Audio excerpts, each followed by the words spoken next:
Welcome aboard the Bedtime Express, your nightly journey to peaceful sleep and wonderful dreams. Tonight, we're embarking on the enchanting story of Chocolate's incredible journey from the ancient rainforests of the Americas all the way to the royal courts and cozy homes of Europe. You'll discover how this magical treat traveled across oceans, won the hearts of kings and queens, and eventually brought sweetness to families just like yours. This gentle tale spans centuries and continents, filled with fascinating characters and delightful discoveries that will capture your imagination as you drift off to sleep. If you're enjoying your journey with Bedtime Express, please give us a gentle like, share your thoughts in the comments below, and don't forget to subscribe so you never miss our nightly adventures. Your support helps us create more magical bedtime stories for dreamers everywhere. Now, make yourself as comfortable as possible. Dim the lights, snuggle under your favorite blanket, and let your body sink into your bed like you're floating on a soft, peaceful cloud. Close your eyes, take a deep, slow breath, and let all the worries of the day melt away like chocolate in warm milk. Our chocolate adventure is about to begin, and it will carry you gently into the sweetest of dreams. All aboard the Bedtime Express. Next stop, the land of chocolate and dreams. The magical journey of chocolate. Once upon a time, in the misty rainforests of ancient Mesoamerica, there grew the most magical trees in all the world. These were the cacao trees, tall and graceful, with broad leaves that whispered secrets in the tropical breeze. Their trunks were smooth and strong, reaching up toward the canopy where colorful birds nested and monkeys played among the branches. From these magnificent trees grew the most precious pods you could ever imagine, oval treasures that hung like nature's own ornaments from the branches and trunk. The Maya people, wise and gentle, discovered these wonderful trees many centuries ago, perhaps as long as 4,000 years in the distant past. They called the cacao tree cacao, and they believed it was a gift from their gods, brought down from the heavens specifically to nourish and delight humanity. The Maya children would gather around their elders as the evening stars appeared in the purple sky, listening with wide eyes to stories about how the feathered serpent god Kukulkan brought the cacao seeds down from the celestial realm as a present for all people on earth. In the heart of the jungle, where the air was thick with humidity and alive with the sounds of countless creatures, where colorful parrots sang melodious songs and gentle jaguars moved like shadows through the underbrush, the Maya built beautiful cities with tall pyramids that reached toward the sky like stone fingers trying to touch the clouds. In these magnificent cities, with their intricate carvings and mysterious hieroglyphs, the cacao pods were more valuable than gold or precious stones, more treasured than jade or the brilliant feathers of the quetzal bird. The pods hung like little football-shaped treasures from the branches, changing slowly from bright green to golden yellow to deep reddish brown when they were perfectly ready to harvest. When the Maya people opened these special pods with careful, reverent hands, they found neat rows of purple-brown seeds nestled inside white, sweet pulp that tasted like a combination of tropical fruits. The children would help their parents carefully remove these precious seeds, knowing that they held something truly magical within their hard shells.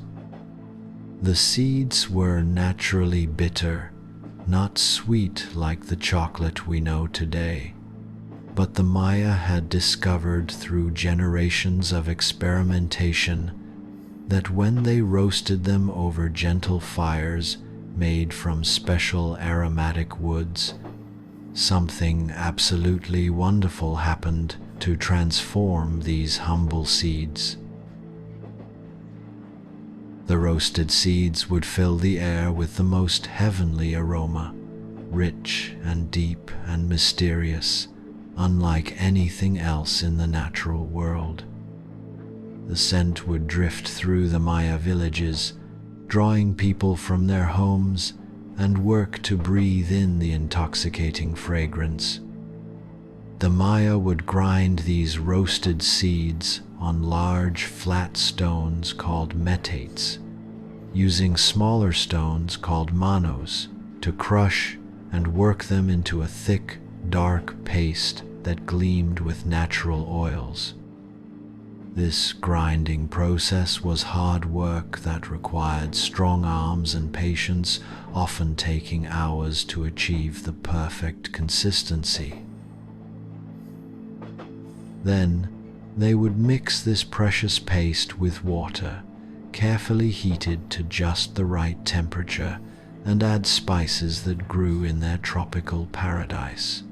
Vanilla pods that filled the air with their sweet perfume, chili peppers that added warmth and complexity, and sometimes honey gathered from forest bees that hummed among the jungle flowers. Each family had their own secret combinations of spices, recipes passed down from grandmother to mother to daughter like precious heirlooms. Some added allspice berries that grew wild in the forest. Others preferred the subtle heat of long pepper, and the most skilled chocolate makers knew exactly how much of each spice to add to create the perfect balance. This magical drink was called chocolatl, a word that would echo through the centuries and across oceans, and it was unlike anything else in the world. The Maya believed that drinking chocolatl gave them strength and wisdom, connecting them to the divine spirits that watched over their people. They served it in beautifully painted clay cups, decorated with intricate designs that told stories of gods and heroes, jaguars and serpents, corn and cacao. The drink itself was frothy and rich, with a complex taste that was both bitter and deeply satisfying. As the Maya people sipped it slowly, savoring each mouthful, they felt connected to the earth beneath their feet and the sky above their heads, to all the spirits of the forest and to their ancestors who had first discovered the magic of the cacao tree. The chocolate seemed to warm them from the inside, giving them energy for their daily work and clarity for their important decisions. Maya priests used chocolate in their most sacred ceremonies, believing that it carried messages to the gods and brought divine wisdom back to earth. In the great temples that rose above the jungle canopy, chocolate was offered to the gods on special altars carved with images of cacao pods and leaves. The priests would drink chocolate before making important prophecies, trusting that it would help them see clearly into the future and understand the will of the divine. Children in Maya families learned about chocolate from their earliest years, helping to pick the ripe pods and watching the careful process of turning bitter seeds into liquid gold. They learned that chocolate was not just food, but medicine and magic, something that connected them to the natural world and to the divine realm. Young Maya boys and girls would compete to see who could create the most perfect foam when stirring chocolate, laughing and splashing as they learned the ancient techniques that their people had perfected over countless generations. The Maya developed an entire calendar around cacao cultivation, knowing exactly when to plant, when to tend the trees, and when to harvest the precious pods. They understood that cacao trees were delicate and required just the right conditions. Not too much sun, not too little, protection from strong winds, and rich, well-drained soil. Maya farmers became experts at creating the perfect environment for their cacao groves, planting larger trees to provide shade and carefully managing the water flow to ensure their precious trees thrived. Generations passed like gentle waves rolling onto a peaceful shore, and the knowledge of the cacao spread to other peoples of the region who traded with the Maya. The great Aztec Empire, with its magnificent capital city of Tenochtitlan, built on a shimmering lake surrounded by mountains, also came to treasure the cacao beans that arrived from the southern regions through extensive trade networks. The Aztecs called the drink socolatl, and they developed their own traditions and ceremonies around its preparation and consumption. The Aztec Emperor Montezuma was said to drink 50 golden goblets of chocolate every single day, believing that it gave him the power to rule wisely and well over his vast empire. His chocolate was prepared by skilled servants who knew exactly how to create the perfect temperature, texture, and flavor that the great emperor preferred. The emperor's chocolate cups were made of pure gold and decorated with precious stones, and no one else in the entire empire was allowed to drink from vessels as magnificent as these. The Aztecs had their own beautiful creation story about chocolate that they told around fires in the evening when families gathered together. They believed that their god Quetzalcoatl, the wise and benevolent feathered serpent, had stolen the cacao tree from the garden of the other gods to give as a gift to the people of Earth. For this generous but unauthorized act, the other gods banished Quetzalcoatl from their celestial realm, but not before he had managed to plant the sacred cacao trees throughout the land, ensuring that humans would always have access to this divine gift. In the bustling markets of Tenochtitlan, where thousands of people gathered every day to buy and sell goods from across the empire, cacao beans were used as money alongside gold and silver. A single tomato might cost one carefully counted cacao bean, a turkey might cost 100 beans, and a canoe might cost 8,000 beans.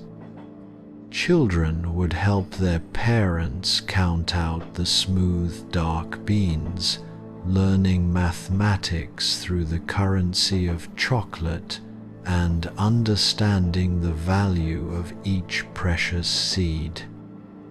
Merchants carried scales to weigh the beans and ensure fair trading, and there were even people whose job it was to inspect cacao beans and remove any that were damaged or inferior.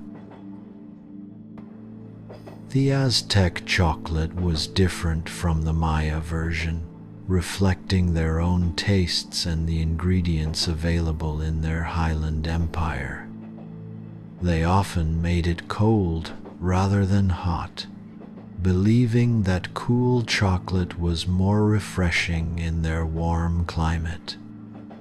They added different spices like black pepper and achiote, creating a drink that was both exotic and invigorating, fit for warriors who needed strength for battle and nobles who required energy for governing their complex society. The preparation of Aztec chocolate was almost like a sacred dance, with servants trained from childhood in the precise movements and techniques required. They would pour the liquid chocolate from great heights, sometimes holding the pouring vessel high above their heads, creating a dramatic waterfall of chocolate that would crash into the receiving cup below. This pouring technique created a rich, foamy top that the Aztecs believed contained the very essence of the gods, the most sacred and powerful part of the entire drink. Aztec warriors would drink chocolate before going into battle, trusting that it would give them courage and strength to defend their empire. They believed that chocolate connected them to the gods of war and victory, and that each sip brought them closer to the divine power they needed to protect their people. After successful battles, victorious warriors would celebrate with special chocolate ceremonies, thanking the gods for their protection and sharing the sacred drink with their families and communities. Aztec women had their own chocolate traditions, gathering together for special ceremonies where they would prepare chocolate with extra care and attention. They believed that chocolate prepared by women's hands had special nurturing properties that could heal the sick, comfort the sorrowful, and bring blessings to their families. These women's chocolate circles were places where important decisions were made, where wisdom was shared between generations, and where the sacred knowledge of chocolate preparation was passed down from mother to daughter. The Aztec nobility developed elaborate chocolate etiquette that governed how the drink should be served, who could drink it, and what ceremonies should accompany its consumption. Only people of noble birth were allowed to drink chocolate in public, and the cups, stirring sticks, and serving vessels used for chocolate were often family heirlooms passed down through generations of aristocratic families. The design and decoration of chocolate implements became a form of art, with skilled craftsmen creating beautiful objects that were both functional and deeply meaningful. As night fell over the ancient cities, With their torch-lit pyramids and bustling marketplaces, families would gather in their homes for their final chocolate ceremony of the day. Parents would tell their children stories of brave cacao farmers and magical chocolate trees, of gods who loved humanity enough to share their divine drink, and of the great empire that had been built partly on the wealth generated by these precious beans. The children would fall asleep to these tales, dreaming of the day when they too would help tend the sacred groves and master the ancient art of chocolate preparation. Little did these ancient peoples know that their beloved chocolate would one day travel across vast oceans to lands they had never imagined, carried by strangers whose skin was pale and whose customs were utterly foreign. The cacao seeds that they held so dear in their hands, that they ground with such care and mixed with such reverence, would soon begin the most incredible journey in the history of food, carrying with them the wisdom and love of thousands of years of human devotion. But for now, in these peaceful moments before the great change, they slept peacefully under the star-filled sky, the sweet scent of cacao blossoms drifting through their dreams like whispered promises of adventures yet to come. The rainforest itself seemed to sense that something momentous was approaching on the horizon. The ancient trees swayed gently in the night breeze, their precious pods rustling softly like whispered secrets being shared between the earth and sky. The Maya and Aztec children slept soundly in their beds, not knowing that their chocolate legacy would soon spread to the far corners of the earth, bringing joy and sweetness to people they would never meet, but who would come to love chocolate just as deeply and passionately as they did. Far across the great blue ocean that stretched endlessly toward the horizon, in the land of Spain, with its rolling hills covered in olive groves and ancient castles, lived people who had never tasted chocolate or even imagined that such a miraculous thing could exist anywhere in the world. Spain was a land of proud traditions, where knights rode brave horses across dusty plains and dreamed of adventures in distant, mysterious lands that lay beyond the edge of known maps. The Spanish people drank wine made from grapes that grew on sunny hillsides, ate bread baked from wheat that waved golden in Mediterranean breezes, and sweetened their food with honey gathered from bees that buzzed among wild flowers. But they had never experienced anything quite like the magical drink that was cherished in the Americas. In the year 1519, when the world was still full of unexplored mysteries and uncharted territories, a Spanish conquistador named Hernán Cortés set sail across the vast Atlantic Ocean with his band of adventurous men, seeking gold and glory in the new world that Christopher Columbus had discovered just a few decades earlier. His ships were tall and strong, built from the finest oak trees, and equipped with white canvas sails that billowed like clouds in the ocean wind. For many long weeks, they sailed through calm seas that sparkled like jewels in the sunlight, and through fierce storms that tossed their vessels like toys, following the stars and their dreams of discovery toward an unknown destiny. The journey across the Atlantic was long and often dangerous, with the men living on hardtack biscuits, salted meat, and whatever fish they could catch from the endless sea. They had no idea what awaited them in the new world, no concept of the civilizations they would encounter or the foods they would discover. Their Spanish palates were accustomed to the flavors of their homeland: olive oil and garlic, wine and cheese, fruits like oranges, and figs that grew in their Mediterranean climate.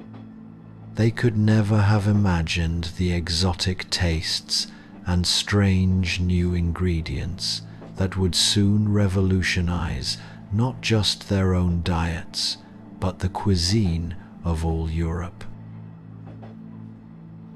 When Cortés and his men finally reached the shores of Mexico, stepping onto beaches of white sand under a blazing tropical sun, they were amazed by everything they saw around them. The land was lush and impossibly green, filled with plants and animals they had never seen before and could barely believe existed. Bright tropical birds with feathers more colorful than any jewels flew overhead, calling to each other in voices that sounded like music mixed with magic. The air was warm and humid, heavy with the scent of unknown flowers, and filled with the sounds of insects and birds that created a symphony unlike anything they had ever heard in the dry winds of Spain. The Spanish explorers made their way slowly inland, following ancient paths through jungle that seemed to close behind them like a green curtain, until they reached the shores of a great lake, where the most magnificent city they had ever imagined rose from the water like something from a fairy tale. This was Tenochtitlan, the capital of the Aztec Empire, a city more beautiful and sophisticated than Madrid or any other European capital they knew. It was built on islands connected by causeways and bridges, with floating gardens that seemed to drift on the water like patches of paradise, and great stone pyramids that reached toward the sky like stairways to heaven. Canoes glided silently through the canals that served as streets in this water city, carrying people dressed in clothes more colorful and elaborate than anything the Spanish had ever seen. The markets bustled with thousands of people buying and selling goods that the Europeans had never imagined. Fruits and vegetables in shapes and colors that seemed impossible, beautiful textiles woven with patterns that told stories, jewelry made from jade and gold and feathers that sparkled in the sunlight. The Spanish conquistadors walked through these markets with wide eyes and open mouths, trying to take in all the wonders that surrounded them on every side. Emperor Montezuma, ruler of this magnificent empire, welcomed the Spanish visitors with curiosity and caution, thinking at first that Cortés might be the returning god Quetzalcoatl, whose arrival had been prophesied in ancient Aztec legends. The emperor was a man of great dignity and intelligence, dressed in robes of the finest feathers and wearing jewelry that caught the light like captured stars. He invited the strangers to a great feast in his palace, where the walls were covered with precious stones that gleamed like trapped rainbows and golden decorations that reflected the light of hundreds of torches. The Spanish men sat on soft cushions made from the finest cotton and decorated with intricate embroidery, their metal armor clanking strangely in this place of silk and feathers. They were wide-eyed with wonder at the luxury that surrounded them on every side, luxury that surpassed even the royal palaces of Europe. The ceiling above them was painted with scenes of gods and heroes, and the air was perfumed with incense that filled their nostrils with exotic scents they had never experienced before. As the feast began, servants dressed in beautiful robes brought out many strange and wonderful foods that the Spanish had never tasted or even imagined could exist. There were tomatoes, red and juicy and full of flavor, avocados with their rich, creamy texture, corn tortillas warm and soft and perfect for wrapping around other foods, and spicy peppers that made their eyes water and their tongues burn in ways that were both painful and strangely pleasant. Each new dish was a revelation, expanding their understanding of what food could be and challenging everything they thought they knew about cooking and flavor. But the most mysterious and intriguing thing of all was a dark, foamy drink that was served in golden cups, decorated with precious stones that caught the torchlight and threw it back in brilliant sparkles. The cups themselves were works of art, covered with intricate carvings that told stories of gods and heroes, jaguars and eagles, corn and cacao. The liquid inside was unlike anything the Spanish had ever seen, dark as night, but with a rich foam on top that seemed to glow in the flickering light of the torches. Cortés lifted his cup to his lips with great ceremony, not knowing what to expect from this strange beverage that was clearly considered very special by his hosts. The liquid was bitter and spicy, with a complex flavor that seemed to change and develop as he held it in his mouth. At first, he wrinkled his nose in confusion. Where was the sweetness he expected from such an elaborate presentation, such obvious reverence from the Aztec nobles who watched him drink? The taste was unlike anything in his Spanish experience, more complex than wine, more intense than any drink he had ever encountered. But Montezuma encouraged him to drink more, explaining through translators who struggled to find Spanish words for concepts that had no European equivalent, that this was chocolate, the drink of the gods, the most precious beverage in all the empire. The emperor's eyes shone with pride as he described the sacred properties of chocolate, its ability to provide strength and wisdom, its connection to the divine realm that governed all human affairs.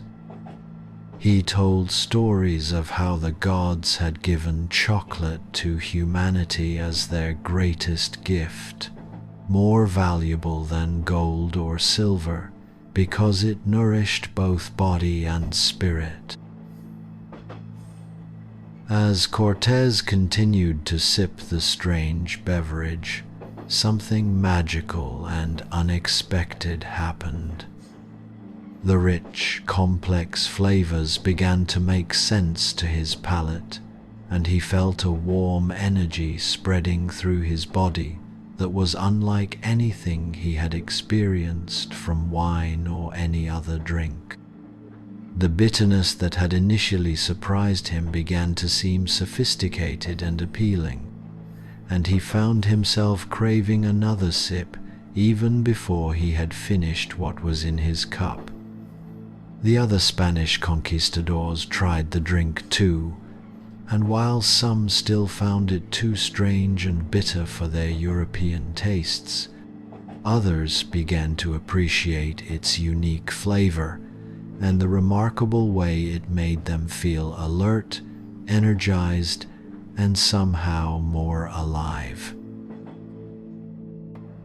Montezuma told them through his interpreters about the sacred cacao trees that grew in the southern regions of his empire, how the chocolate drink was prepared with great ceremony and skill, and how the cacao beans were so valuable that they were used as money throughout the Aztec territories.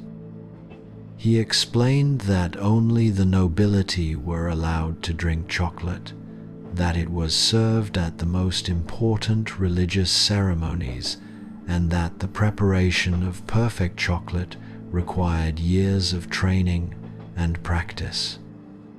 The Spanish men exchanged glances of amazement as they realized that here was something that might be even more precious than the gold and silver they had come to find, a treasure that could be consumed and enjoyed, that brought pleasure and energy to those who drank it.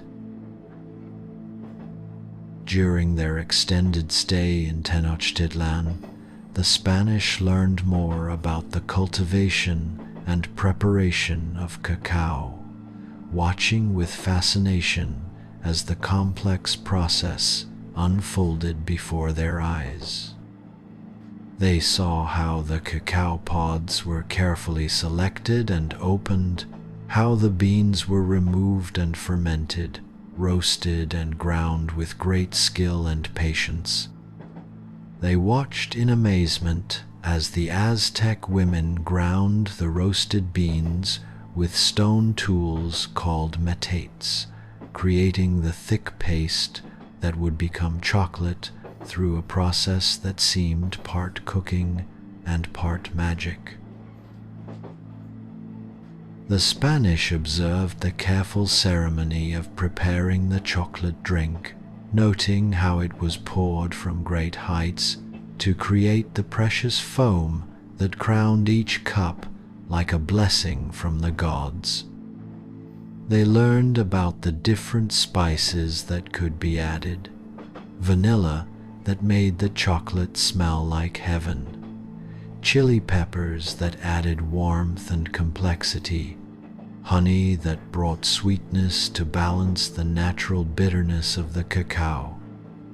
Each ingredient had its own significance and purpose, contributing not just flavor, but meaning to the final drink.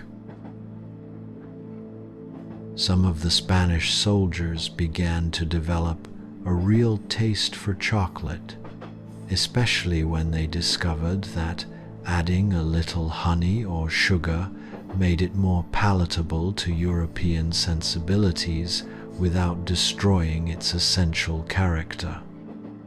They started to understand why the Aztecs valued it so highly, not just for its unique and complex taste, but for the remarkable energy and alertness it provided during long days of difficult work or challenging negotiations.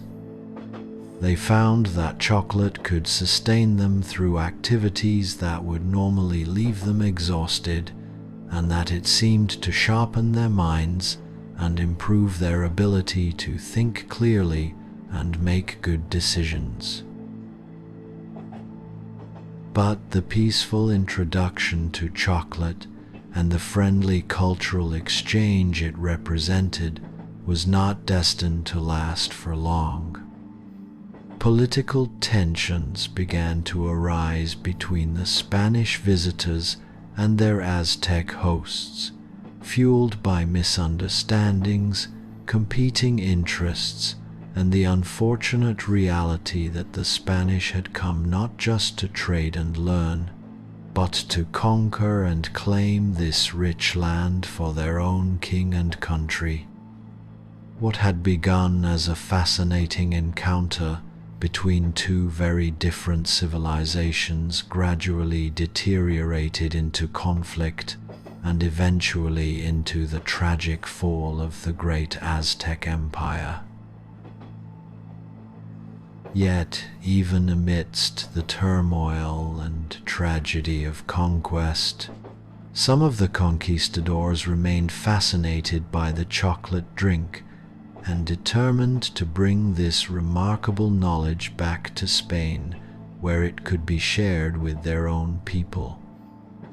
They recognized that chocolate represented something truly special, a discovery that could bring pleasure and benefit to people far beyond the borders of the Aztec Empire. They saw it as one of the few positive things that could come from their often brutal encounter with this sophisticated civilization. Before leaving the New World to return to Spain, Cortés made careful arrangements to collect cacao beans and learn all the techniques necessary for preparing chocolate properly.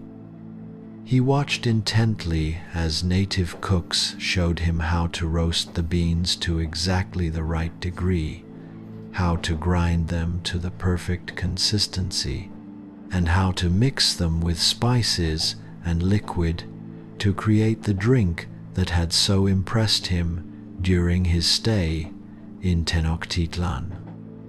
He took detailed notes about the entire process, knowing that this knowledge would be valuable and important back home in Spain, where no one had ever tasted anything like chocolate.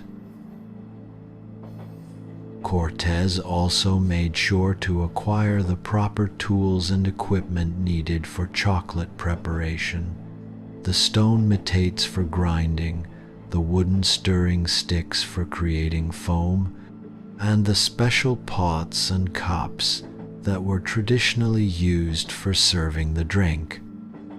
He understood that chocolate was not just about the beans themselves, but about the entire culture and tradition that surrounded their preparation and consumption.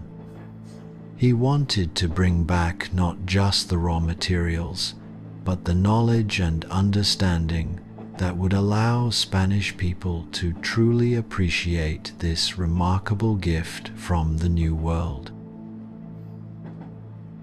As the Spanish ships prepared to sail back across the Atlantic Ocean, their holds were filled not just with the gold and silver that had originally motivated their expedition, but with sacks of precious cacao beans that represented a different kind of treasure entirely. The conquistadors also carried with them the knowledge of chocolate preparation and the tools needed to grind the beans properly, as well as samples of the spices that were traditionally used to flavor the drink. They were bringing back the beginning of chocolate's great journey to Europe, the start of a culinary revolution that would eventually transform the eating and drinking habits of an entire continent. The journey home across the Atlantic was long and sometimes perilous, with storms and the constant threat of pirates who sought to capture Spanish treasure ships and claim their precious cargo. But the cacao beans survived the voyage, carefully protected in their sacks and tended by Spanish sailors who had learned to appreciate their value during their time in the New World. The beans waited patiently in the dark holds of the ships, ready to introduce an entirely new continent to the magical taste of chocolate that had been cherished in the Americas for thousands of years. As the Spanish sailors fell asleep in their hammocks during the long nights at sea, gently rocked by the motion of their ships cutting through the endless waves, they dreamed of the day when they would share this amazing discovery with their families back home in Spain. They imagined the surprise and delight on the faces of their wives and children when they first tasted chocolate, and they felt proud to be carrying something so wonderful from the New World to the Old. They had no idea that they were transporting the seeds of a revolution that would eventually spread far beyond Spain to delight people throughout Europe and eventually around the entire world. Little did these conquistadors know that they were carrying with them something that would prove to be more lasting and more universally appreciated than all the gold and silver in their treasure holds. The humble cacao beans, so carefully protected during their ocean voyage, would soon create a sensation in the courts and kitchens of Spain, and eventually spread throughout all of Europe, bringing joy and sweetness to millions of people who had never imagined such a wonderful thing could exist. The chocolate adventure was just beginning, and its next chapter would unfold in the sunny hills and royal palaces of Spain, where cacao would meet sugar and create something even more magical than either could be alone. When the Spanish treasure ships finally arrived back in the busy ports of Seville and Cadiz, their tall masts swaying gently in the Mediterranean breeze, the whole country was buzzing with excitement about the incredible treasures and strange wonders that the conquistadors had brought back from the mysterious New World across the ocean. The harbors were filled with people eager to see the chests of gold and silver, the exotic birds in wooden cages, the strange plants and seeds, and all the other curiosities that represented Spain's growing empire in the Americas. Among these fascinating treasures, noticed by only a few observant individuals, were large sacks of dark, mysterious beans that most Spanish people had never seen before, and certainly had never imagined could be transformed into something delicious. Hernan Cortés, now returned as a hero and conqueror, presented these precious cacao beans to the Spanish court, along with the golden cups, ornate serving vessels, and stone grinding tools that were used to prepare the chocolate drink he had learned to appreciate during his time among the Aztecs. He brought with him detailed knowledge of the preparation process and enthusiastic stories about the remarkable effects of this exotic beverage on those who drank it. With great ceremony and considerable pride, he demonstrated the entire process to King Charles V and his assembled courtiers, showing them how to roast the beans until they gave off their wonderful aroma, then grind them into a smooth paste, and mix them with spices and hot water to create the drink that had so impressed him in the New World. The royal court watched in fascination as this strange and elaborate ritual unfolded before their eyes in the great halls of the Spanish palace.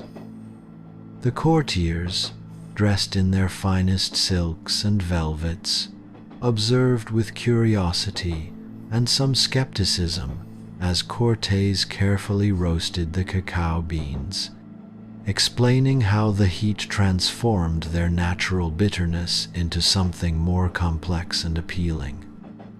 The grinding process fascinated them most of all, the way the hard beans were gradually reduced to a smooth, oily paste through patient work with the stone tools, releasing aromas that filled the entire room with exotic scents that seemed to transport everyone present to the tropical forests of the New World. When the chocolate was finally prepared and served in the golden cups that Cortés had brought back from Tenochtitlan, the reaction of the Spanish nobility was decidedly mixed. Many of the refined courtiers found the bitter chocolate drink too strange and unfamiliar for their European palates, which were accustomed to the sweet wines and honeyed treats that were traditional in Spanish cuisine. They were used to foods that were immediately pleasant and familiar, and this dark, spicy beverage challenged their preconceptions about what a drink should taste like.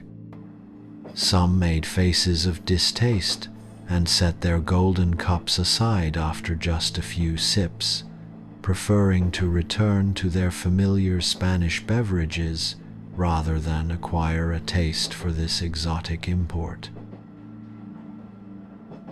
But one clever and innovative cook working in the royal kitchens, a woman whose name has been lost to history, but whose contribution to culinary history was enormous, had an inspiration that would change chocolate forever and make it acceptable to European tastes.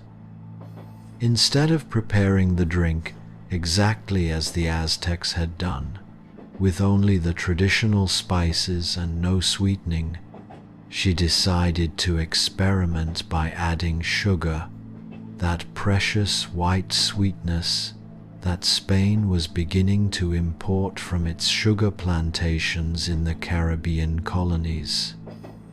She also added warm, familiar spices that were already popular in Spanish cooking, like cinnamon from Ceylon and vanilla from Mexico, creating a version of chocolate that bridged the gap between the exotic and the familiar. When this sweetened, spiced chocolate was served to the court during the next royal gathering, the reaction was completely different from the lukewarm reception that the original Aztec version had received.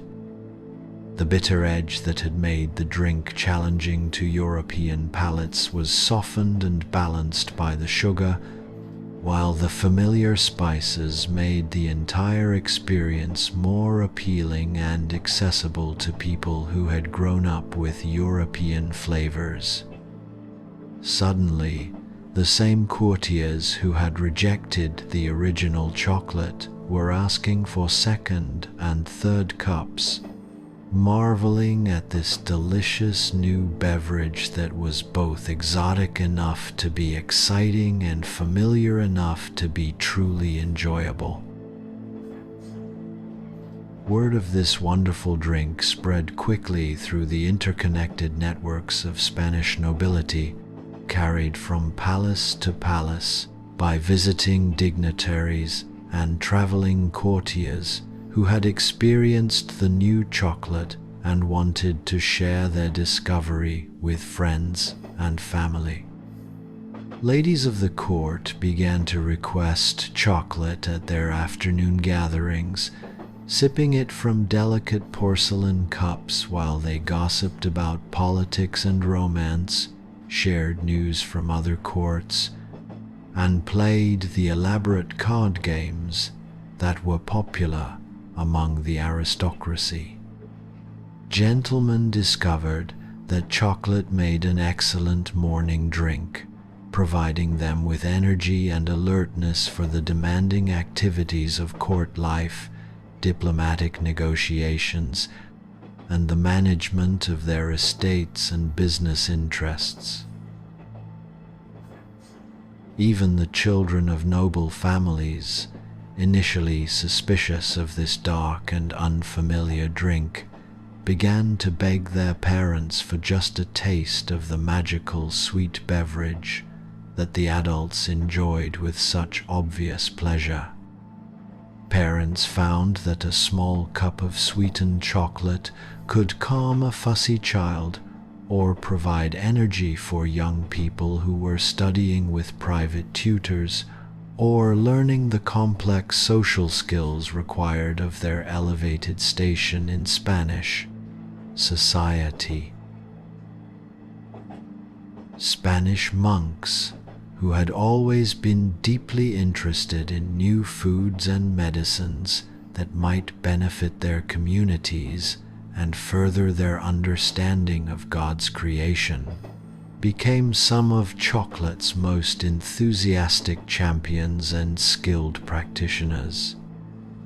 They established chocolate-making workshops in their monasteries, creating peaceful spaces where they could perfect the techniques for roasting and grinding the precious cacao beans with the patience and attention to detail that monastic life encouraged. The monks approached chocolate preparation as a form of meditation, finding spiritual meaning in the careful transformation of bitter seeds into something that brought joy and comfort to those who drank it. These religious communities discovered that chocolate not only tasted wonderful when properly prepared, but also seemed to have remarkable medicinal properties that aligned with their mission of caring for the sick and needy. They observed that chocolate could give people energy during times of weakness, lift the spirits of those who were sad or despondent, and provide nourishment for those who were recovering from illness. The monks began to prescribe chocolate as medicine, keeping careful records of its effects and developing specialized recipes for different ailments and conditions. The city of Madrid, Spain's growing capital, gradually became the chocolate capital of the entire country, with special chocolate houses opening their doors where people from all levels of society could gather to enjoy the drink and engage in the social activities that were becoming an important part of Spanish urban life. These establishments were cozy and welcoming, filled with comfortable chairs and small tables where patrons could sit for hours, breathing in the rich aroma of roasting cacao that drifted from the kitchens, and enjoying the happy chatter of fellow chocolate lovers who had discovered this new pleasure.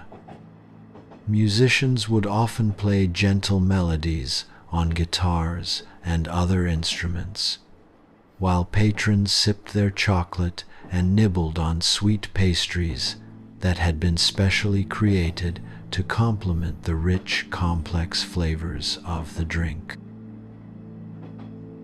Spanish chocolate makers, driven by pride in their craft and competition with their rivals, began to experiment with different recipes and preparation methods, each trying to create the perfect blend that would make their chocolate house the most popular in the city.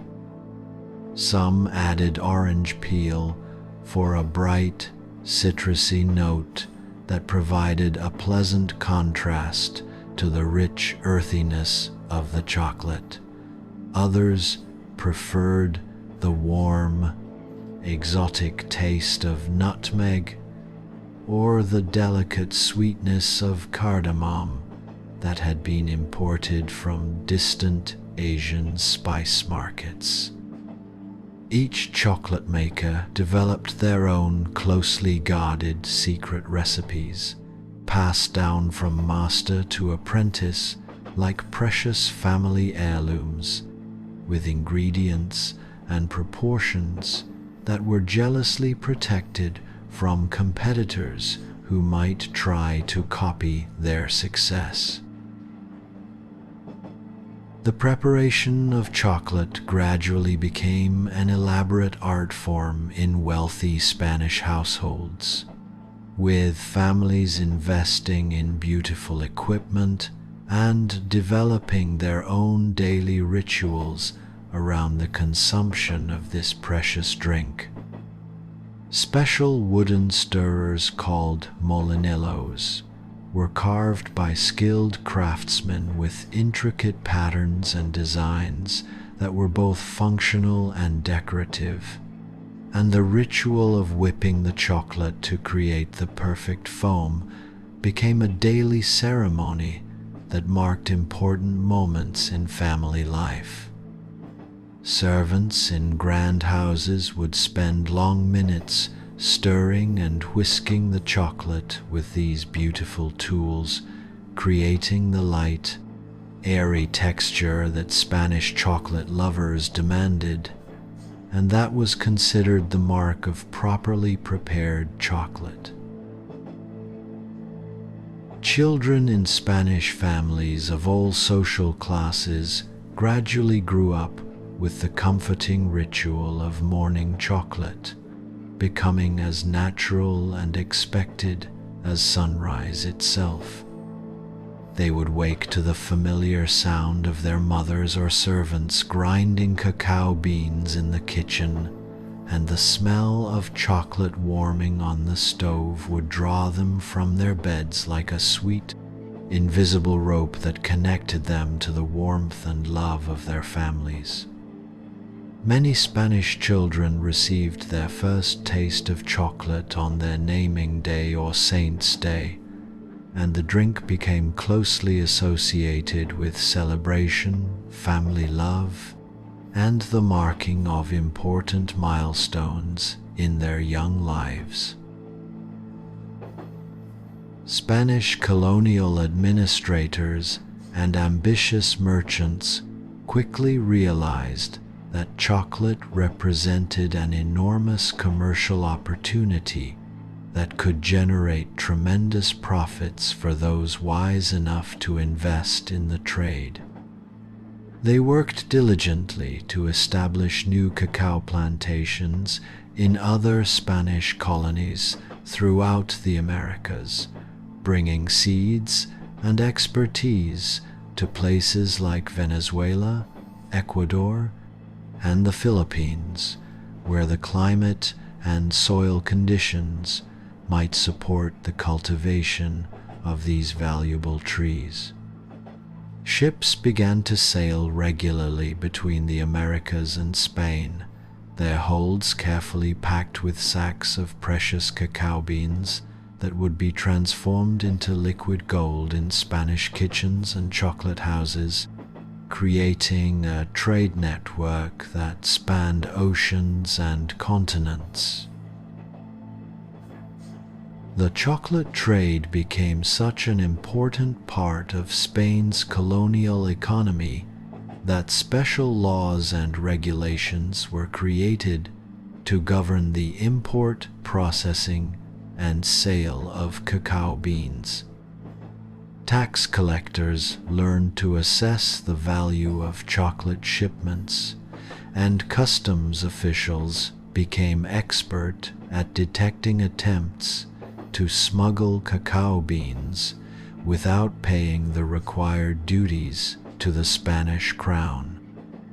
The Spanish government established quality standards for chocolate and created guilds of chocolate makers who were licensed to practice their craft and sworn to maintain the high standards that Spanish chocolate drinkers demanded. The Spanish court recognizing the value of their chocolate monopoly, tried desperately to keep the secrets of chocolate preparation confined to Spain and its colonies, hoping to maintain their exclusive control over this delicious and profitable trade. For nearly a century, chocolate remained largely unknown outside of Spanish territories, enjoyed mainly by the wealthy and powerful who had the resources to import the expensive cacao beans and the knowledge to prepare them properly. Spanish authorities went to great lengths to prevent the spread of chocolate knowledge, forbidding the export of cacao beans to other countries and trying to keep foreign visitors from learning the techniques of chocolate preparation that had made the drink so popular in Spain. But secrets, especially delicious ones, that bring so much pleasure to those who discover them, have a natural tendency to spread beyond the boundaries that powerful people try to establish around them. Slowly but surely, word of chocolate began to leak out to other European countries through the complex networks of trade, diplomacy, and royal marriage that connected the various kingdoms and principalities of the continent. Foreign ambassadors who visited the Spanish court returned to their own countries with tales of this extraordinary beverage, and Spanish nobles who traveled abroad sometimes brought small supplies of chocolate with them, inadvertently introducing the drink to new audiences who would become eager to learn more about its preparation and acquisition. Spanish princesses who married into other royal families throughout Europe proved to be chocolate's most effective ambassadors, carrying their love of the drink with them to their new homes in France, Austria, and other kingdoms where they would eventually introduce entire courts to the pleasures of properly prepared chocolate. These royal ladies insisted on having their chocolate prepared by Spanish servants who knew the proper techniques, and they gradually converted their new courtiers and family members to appreciate the exotic drink that had been such an important part of their lives in Spain. This was how chocolate began its next great journey, moving beyond the borders of Spain to begin its conquest of the wider world of European aristocracy and eventually the common people of an entire continent. Spanish chocolate makers continued to refine and improve their techniques throughout this period, developing new methods for roasting cacao beans to bring out different flavor characteristics, experimenting with various combinations of spices and sweeteners, and creating specialized chocolates for different times of day and different social occasions. Morning chocolate was prepared differently from afternoon chocolate, which was different again from the rich, ceremonial chocolate served at important dinners and celebrations. Spanish chocolate culture became increasingly sophisticated and complex, with elaborate etiquette governing how chocolate should be served, who should prepare it, and what accompaniments were appropriate for different social situations. The Spanish chocolate industry also began to develop regional specialties that reflected local tastes and the availability of different ingredients in various parts of the country. Chocolate makers in Andalusia developed recipes that incorporated Moorish influences, adding ingredients like rosewater and almonds that reflected the region's complex cultural history. Catalonian chocolate makers experimented with local herbs and spices, while those in the Basque regions created their own unique versions that incorporated ingredients from their maritime trade, connections with other parts of Europe.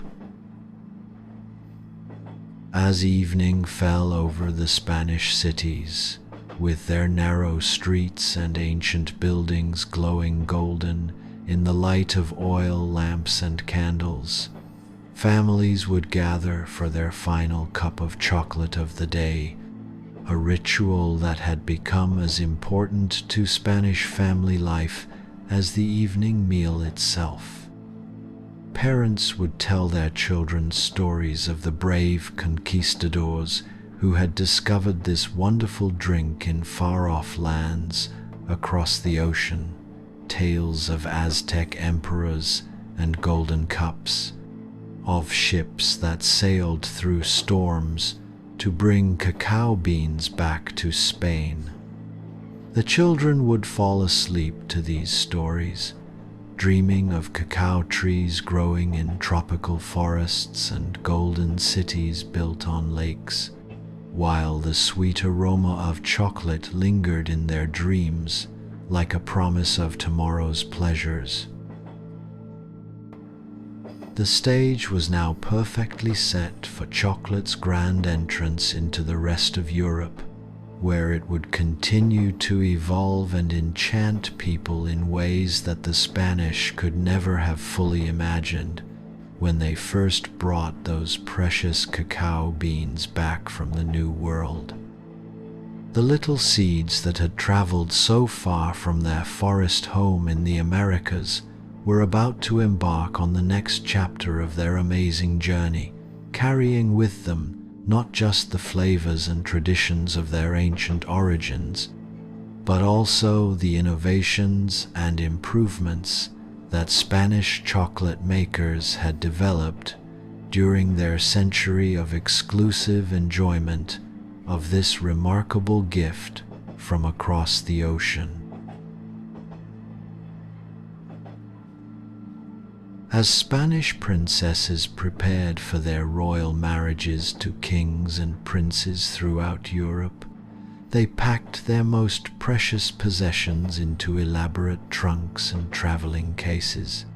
But among all their jewels and fine dresses and family treasures, perhaps the most important items they carried were the small sacks of cacao beans, the special grinding tools, and the carefully written recipes that would allow them to continue enjoying their beloved chocolate in their new homes far from Spain.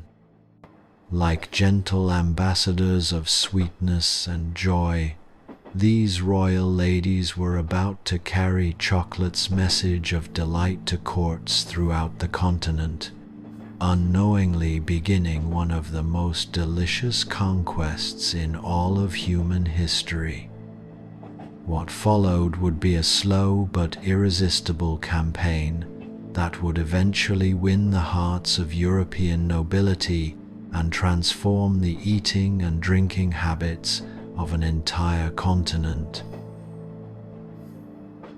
The first country to fall completely under chocolate's enchanting spell after Spain was France, that land of fine wines and elegant cuisine, when the Spanish princess Maria Theresa of Austria arrived at the magnificent palace of Versailles to marry the young King Louis XIV, who would later become known throughout history as the Sun King. She came to France with her elaborate retinue of Spanish servants, ladies in waiting, and personal attendants, bringing with her precious cacao beans carefully protected in silk-lined boxes, golden chocolate-making equipment that had been blessed by Spanish priests, and most importantly, the accumulated knowledge of generations of Spanish chocolate makers. The French court, always eager for new luxuries and fashions that might enhance their reputation for sophistication and refinement, watched with tremendous curiosity as the Spanish princess established her daily chocolate ritual in the heart of the most elegant palace in all of Europe. At first, the French courtiers were deeply skeptical of this dark, foreign drink that seemed so different from everything they considered civilized and refined. France was already a land famous throughout Europe for its sophisticated cuisine, its delicate pastries created by master bakers, its fine wines aged in ancient cellars, and its elaborate cooking techniques that had been perfected over centuries of culinary innovation.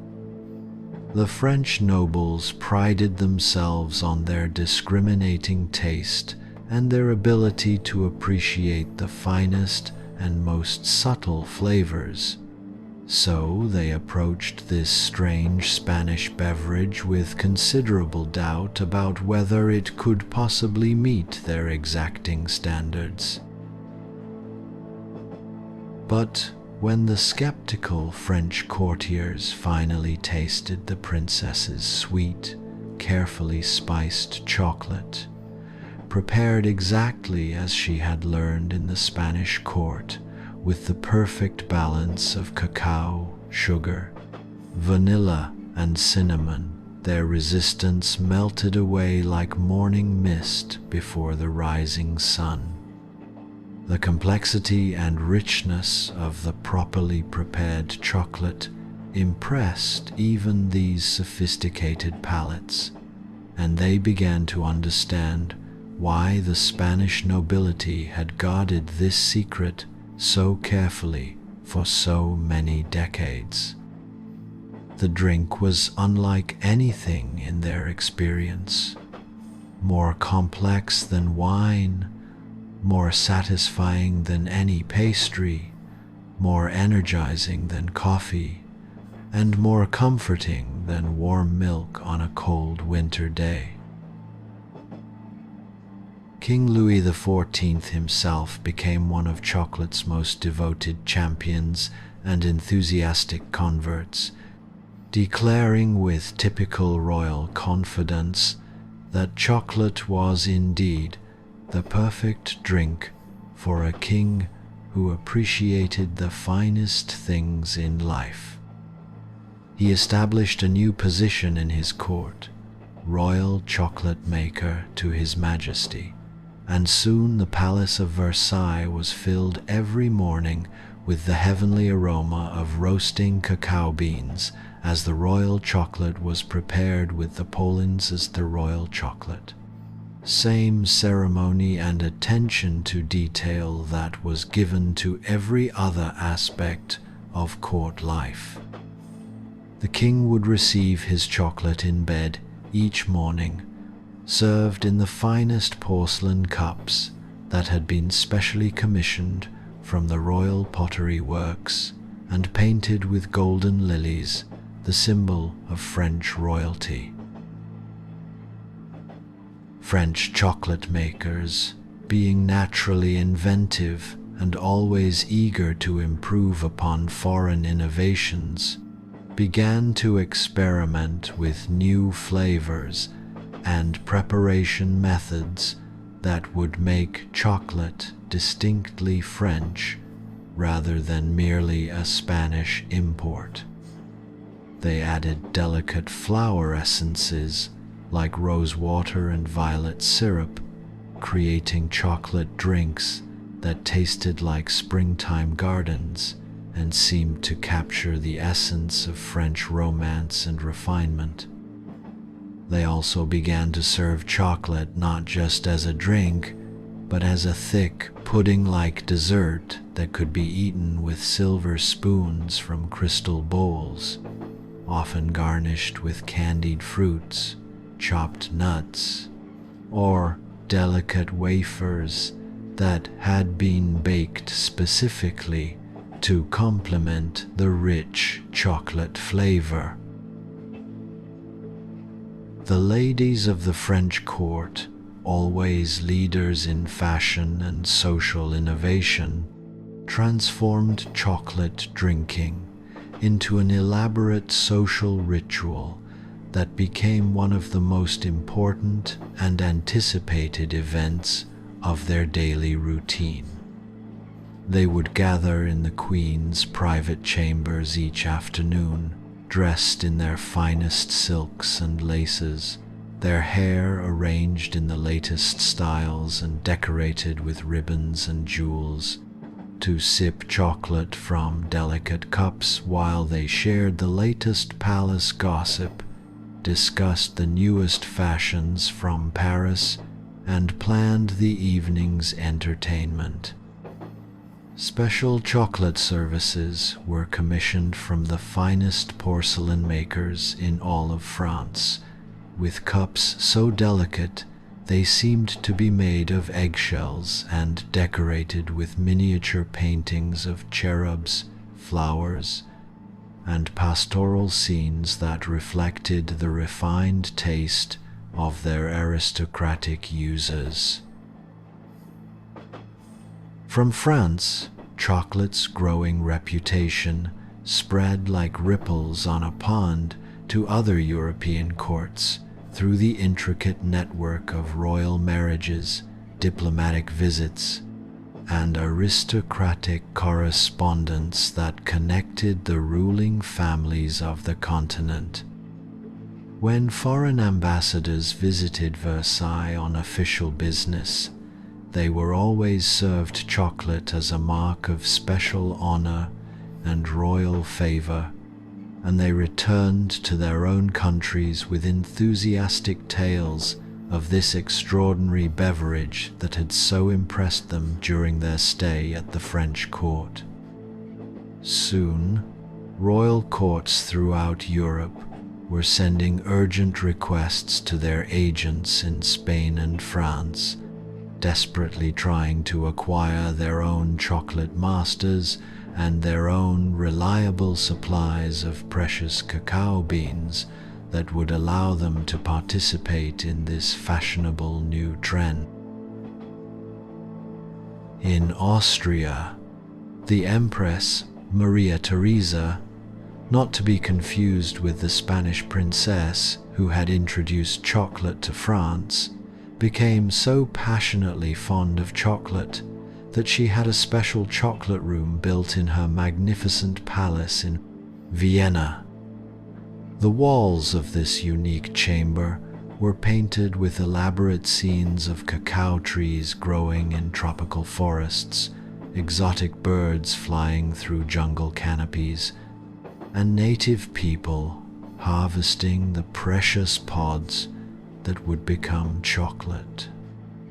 The furniture was designed specifically for chocolate service, with special tables for holding chocolate cups and warming chocolate pots, and comfortable chairs arranged to encourage intimate conversation among the chocolate drinkers who gathered there each day. Austrian pastry chefs, already famous throughout Europe for their skill in creating elaborate desserts and confections, began to develop new chocolate creations that went far beyond simple drinks. They invented chocolate cakes layered with chocolate creams and decorated with spun sugar sculptures, chocolate tarts filled with chocolate ganache and topped with gold leaf, and elaborate chocolate centerpieces that were as much works of art as they were desserts. The Austrian court became famous for chocolate celebrations, where the entire meal was themed around chocolate, with every course incorporating cacao in some form, from chocolate soup to chocolate-covered meats, to elaborate chocolate sculptures that served as table decorations. The wealthy merchants and ambitious bankers of European cities, not willing to be outdone by the nobility in their appreciation of luxury and refinement, began importing their own cacao beans and establishing elegant chocolate houses in major cities like London, Amsterdam, Vienna, and Florence. These establishments became fashionable gathering places where the upper classes could meet to discuss business, politics, literature, and society while enjoying their chocolate in comfortable surroundings that rivaled the luxury of royal palaces. The chocolate houses were elegantly decorated with Turkish carpets, crystal chandeliers, silk wall hangings, and comfortable chairs where patrons could relax for hours, reading newspapers, playing cards, and engaging in the intellectual conversations that were considered an essential part of civilized urban life. In England, chocolate arrived through both royal connections, established by marriages between English and Spanish nobility, and through the growing trade relationships that English merchants were developing with Spanish colonies in the Americas. The English, practical and business-minded as always, quickly realized the commercial potential of chocolate and began to establish their own chocolate-making industry, competing directly with the Spanish for access to the best cacao beans and the most skilled chocolate makers. English chocolate houses became centers of intellectual and political discussion, where gentlemen would spend entire afternoons debating philosophy, discussing the latest scientific discoveries, and engaging in the political conversations that were shaping the future of their rapidly changing nation. Italian nobles, with their deep appreciation for art, beauty, and sensual pleasure, approached chocolate with the same aesthetic sensibility that they brought to painting, sculpture, and music. They commissioned famous artists to design elaborate chocolate services that were works of art in themselves, with cups, pots, and serving pieces that were decorated with scenes from classical mythology, biblical stories, and contemporary Italian life. Italian chocolate makers began to incorporate local ingredients that reflected the unique character of their regions.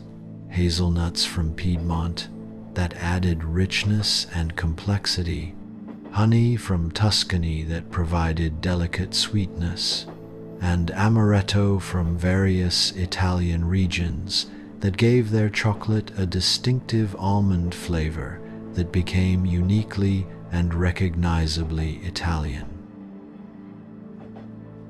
The Dutch, who were rapidly becoming the master traders of the European seas with their efficient ships and far-reaching commercial networks, immediately recognized the enormous commercial potential that chocolate represented for international trade.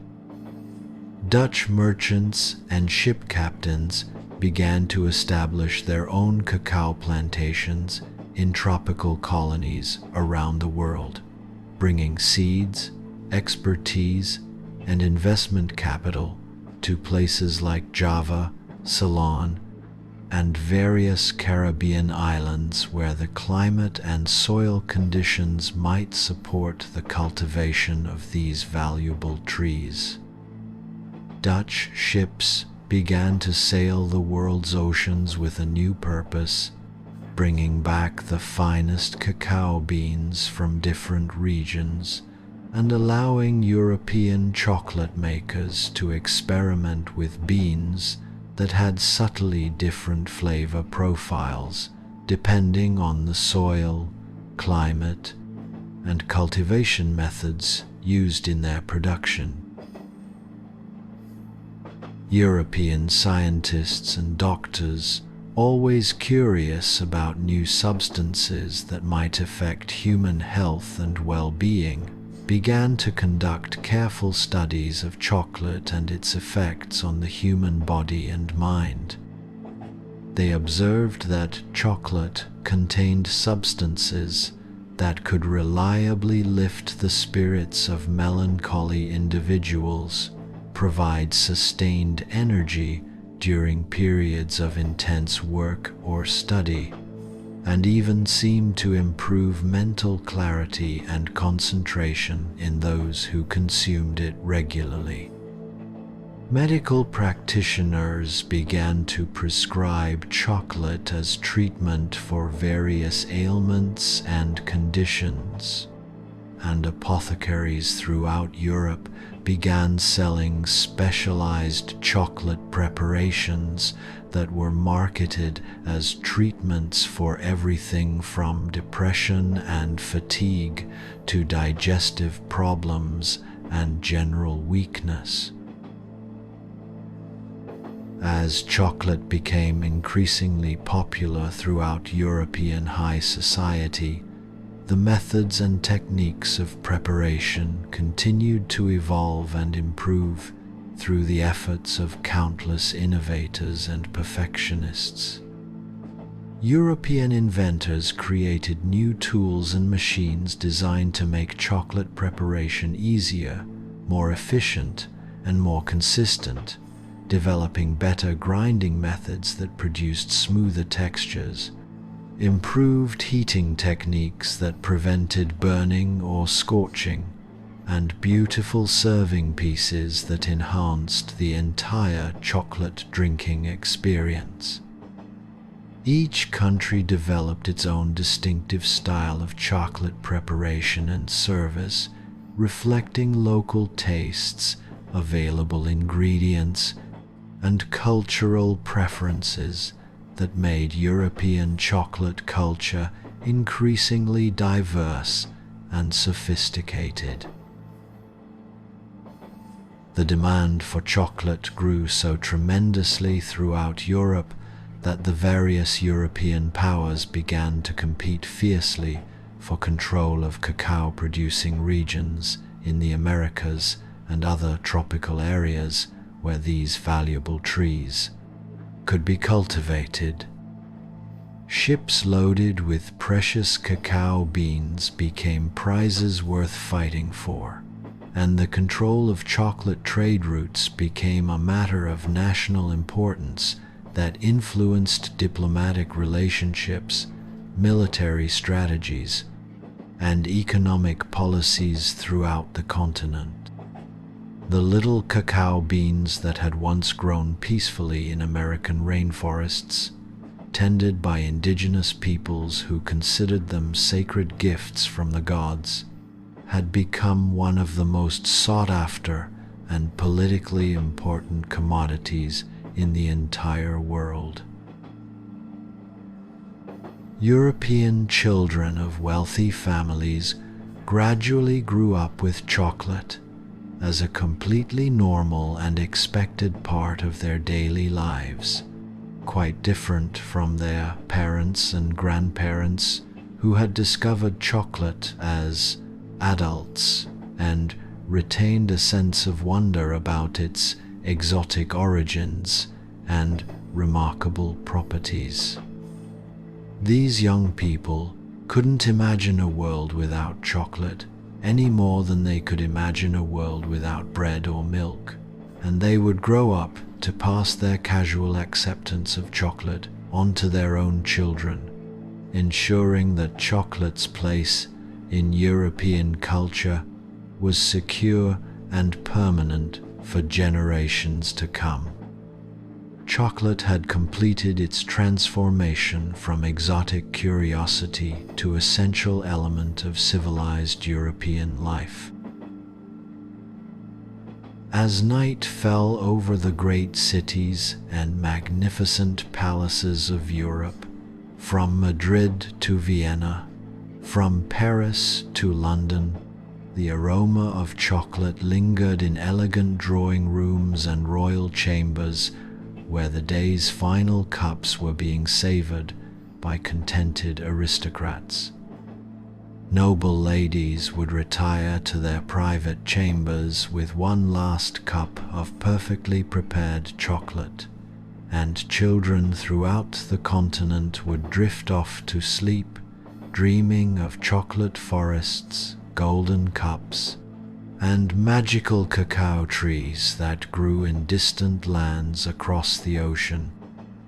Chocolate had completed its conquest of European high society, winning over even the most skeptical critics and establishing itself as an essential luxury that no refined household could do without.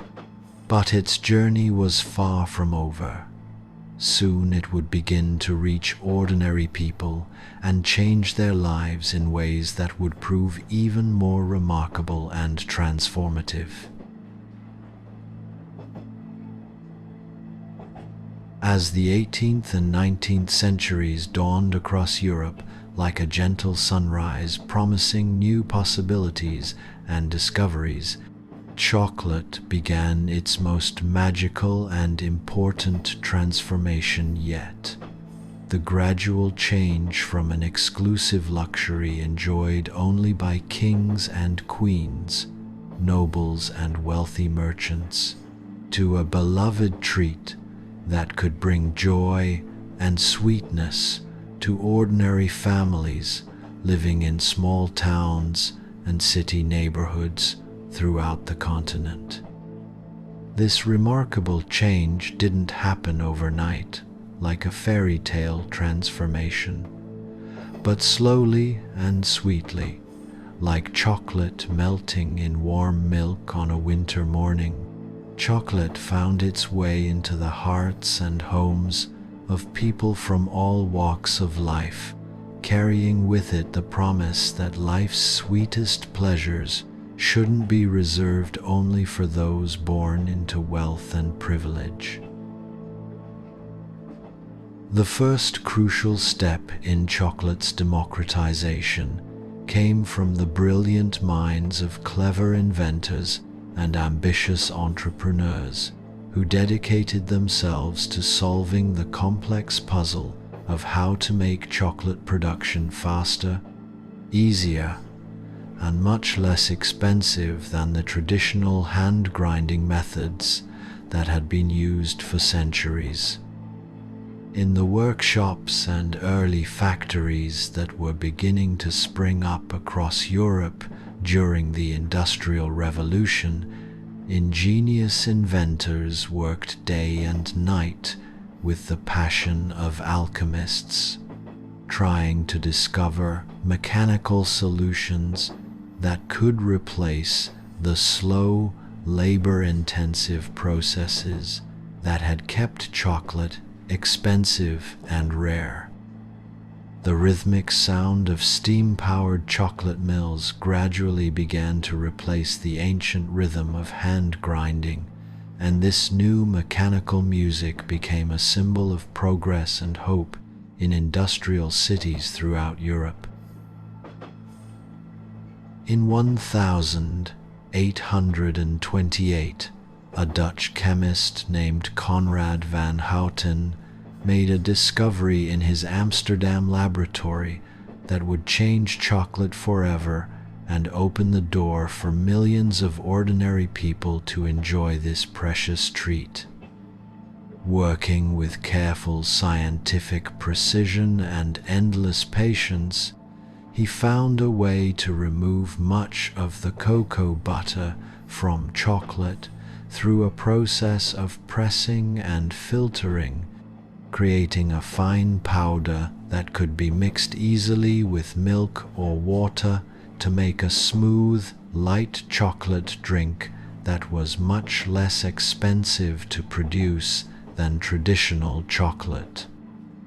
This revolutionary cocoa powder required no special equipment or extensive training to prepare. Any housewife could simply stir it into warm milk and create a delicious chocolate drink for her family, making chocolate accessible to middle-class families who had only dreamed of tasting this royal beverage. The leftover cocoa butter from Van Houten's innovative process didn't go to waste. Creative chocolate makers soon discovered that they could add this smooth, creamy fat back to chocolate paste, along with sugar and other ingredients, to create a completely new form of chocolate that was smoother, creamier, and more moldable than anything that had existed before. This was the beginning of solid chocolate as we know it today.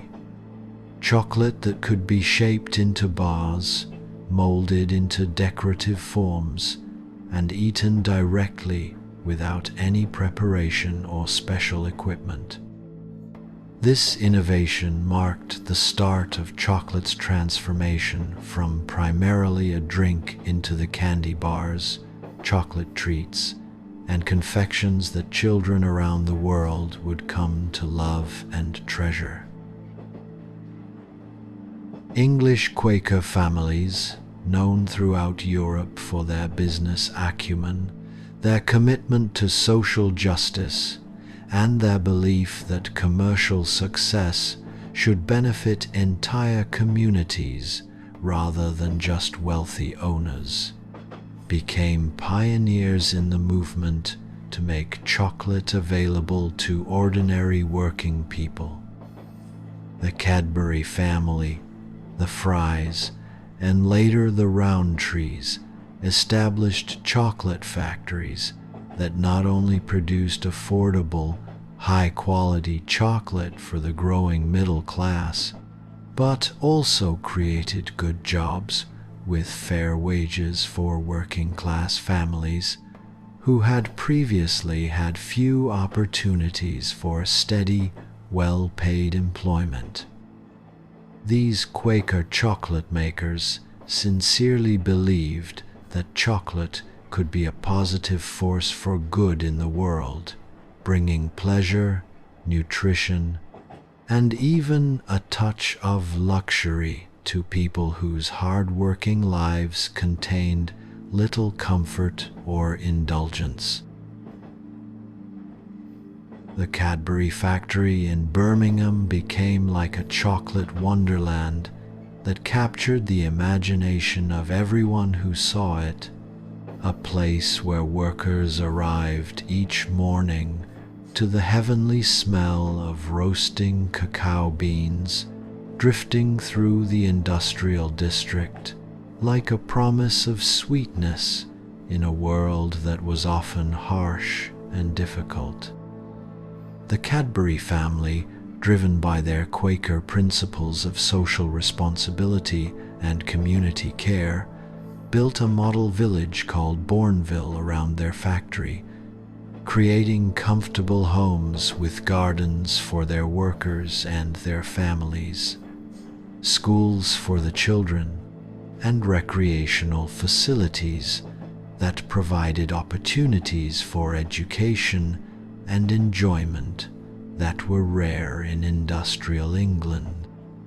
Children growing up in Bourneville knew they lived in a special place where chocolate was made, and they could smell the sweet aroma of their father's and mother's work drifting through their neighborhood every day, connecting their daily lives to the magical process of transforming bitter cacao beans into sweet treats that brought joy to families throughout England.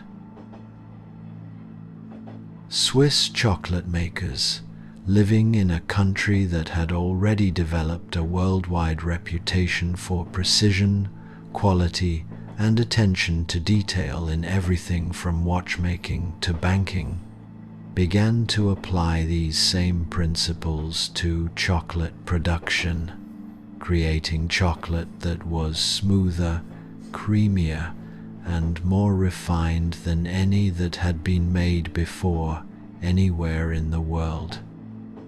Daniel Peter, working in his small factory in the Swiss Alps, discovered through patient experimentation how to successfully combine milk with chocolate, creating the first milk chocolate that was sweeter and gentler than traditional dark chocolate, perfect for children and adults who found traditional chocolate too intense or bitter for their taste.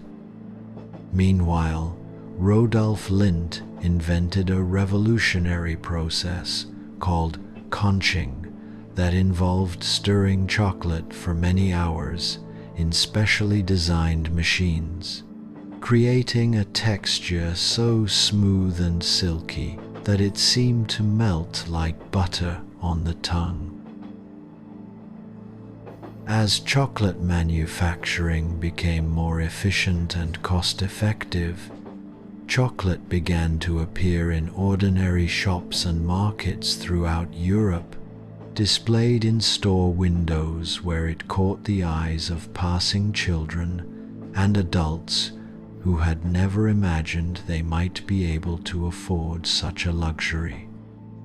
Shopkeepers would arrange bars of chocolate wrapped in colorful papers in their front windows, creating displays that seemed almost magical to people who had grown up thinking that chocolate was something that existed only in royal palaces and wealthy mansions. For the first time in history, a child could save up their pocket money from small chores and allowances and actually buy their very own piece of chocolate, making them feel as rich and important as any prince or princess in a fairy tale. The invention of the modern chocolate bar revolutionized how people thought about chocolate and made it possible for the treat to become truly portable and convenient. No longer did chocolate lovers need special equipment, trained servants, or time-consuming preparation to enjoy chocolate. They could simply unwrap a bar and bite into instant chocolate pleasure that could be enjoyed anywhere, anytime. These early chocolate bars were often quite simple compared to modern confections, but to the people who tasted them for the first time, they represented pure magic wrapped in paper, a concentrated form of happiness that could fit in a pocket or a lunch pail. European confectioners, inspired by the new possibilities that industrial chocolate production offered, began to create all sorts of chocolate treats and sweets that had never existed before in human history. They made chocolate truffles rolled in cocoa powder and named after the expensive mushrooms they resembled, chocolate-covered nuts, and fruits that combined familiar flavors with the exotic taste of cacao, and elaborate chocolate sculptures for special occasions that demonstrated both artistic skill and technical mastery. Chocolate shops became magical places that seemed to exist halfway between reality and fairy tale, where children would press their noses against glass windows, marveling at the displays of chocolate wonders inside, and dreaming of the day when they might taste these incredible creations. The growth of railways and improvements in transportation technology meant that chocolate could travel more easily and quickly from factories to shops across the entire continent, connecting remote villages with urban chocolate production centers. Chocolate that was made in Swiss mountain factories could be enjoyed in London parlors within days rather than weeks, and English chocolate could delight children in German villages or Italian towns almost as quickly as it reached English customers.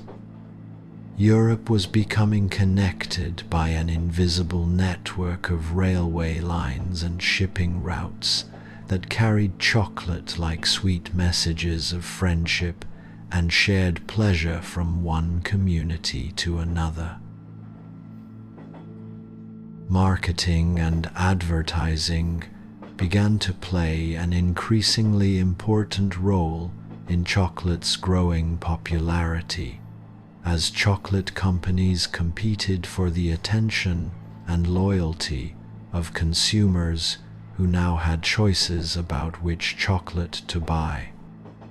Beautiful posters appeared on city walls and in shop windows, showing happy families enjoying chocolate together, promising that chocolate would bring joy, energy, and togetherness to daily life. Chocolate companies created memorable characters, catchy songs, and clever slogans that made their products seem like trusted friends rather than mere commodities, building emotional connections between consumers and their favorite chocolate brands that would last for generations. Special occasions and holidays gradually became associated with chocolate as families began to incorporate chocolate gifts into their celebrations of birthdays, religious holidays, and other important moments in family life.